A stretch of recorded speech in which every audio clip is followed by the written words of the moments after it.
Hello, hope you're having a great week. Thanks for tuning in today. Yesterday we had a crazy time here in South Carolina. Woke up to a tornado warning, and thankfully it missed us, and it was just like an abrupt way to wake up.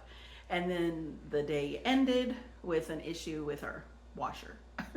I was just like, ew, it was just kind of one of those days. And especially if you're a widow, everything hits you differently, okay? And you know that by now, right? If you're a widow and you're following along. So anyway, I hope you are doing well. I want to read a little snippet from our book that we've read from previously, but this is a different angle.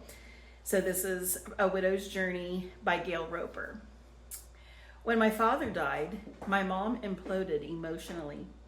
Her inability to handle her new life floored my brothers and me. She had always been a strong woman, feisty and involved. We expected her to be grief-stricken, of course. We did not expect her to give up on life, which essentially is what she did. For 5 years, she suffered a clinical depression that she refused to do anything about. She sat in a green chair she loved and stared at my father's picture for 5 years. "Let's go to the doctor, Mom. I'll go with you." We all said those words. "No." "Come on, Mom, please." "No." Once my brother hid Dad's picture, hoping to get Mom up and moving.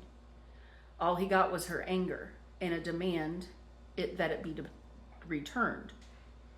With a sad heart, he returned it to its place of honor.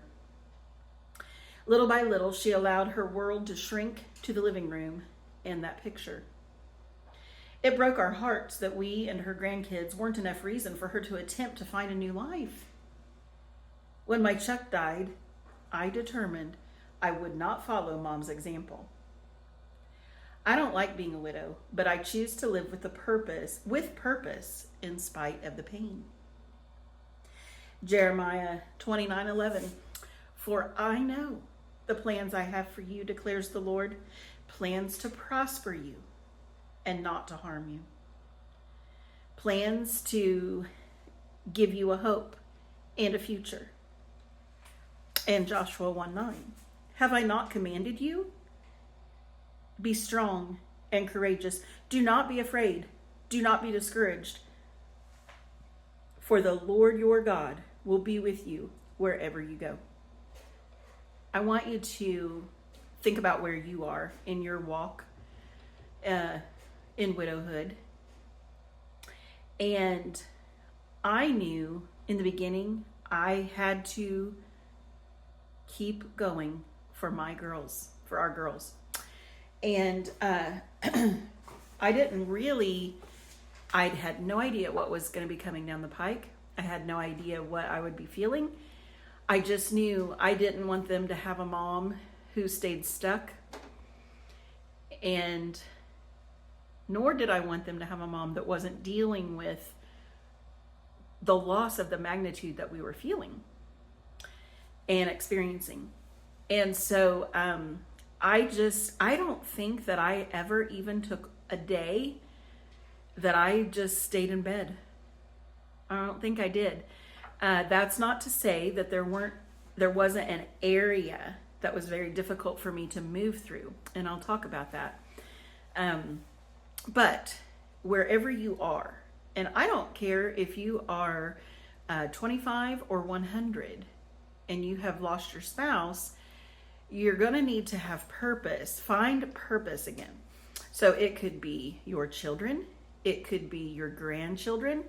It could be serving others at your church, forming a local group yourself. You've got to find some purpose in your life. Again, a reason, a goal, and to help others through their pain. You'll help yourself get through your pain. So, yeah, I just want you to consider that. I love those particular scriptures anyway. Many of us quote Jeremiah 29:11 many times, and it's like a life mantra. But it's not just a saying. It's not just a fluffy feel good. When I am really discouraged, I count on that scripture and I speak it, because God's ways are not our ways. He sees the end from the beginning, and oftentimes the end for him is the beginning of something new.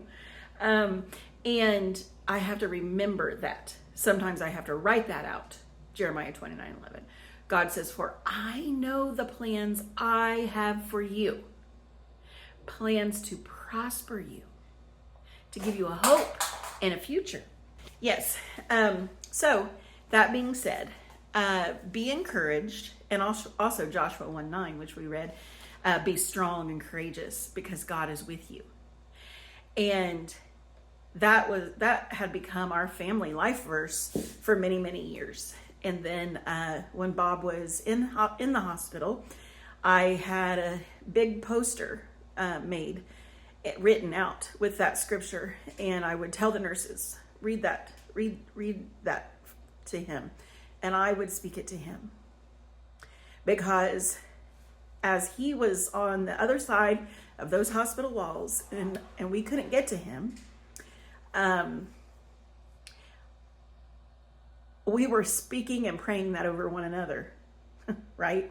Because I'm telling him, be strong and courageous because God's with you.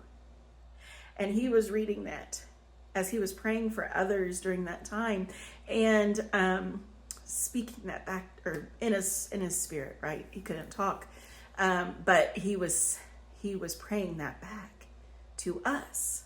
Be strong and courageous because God's with you.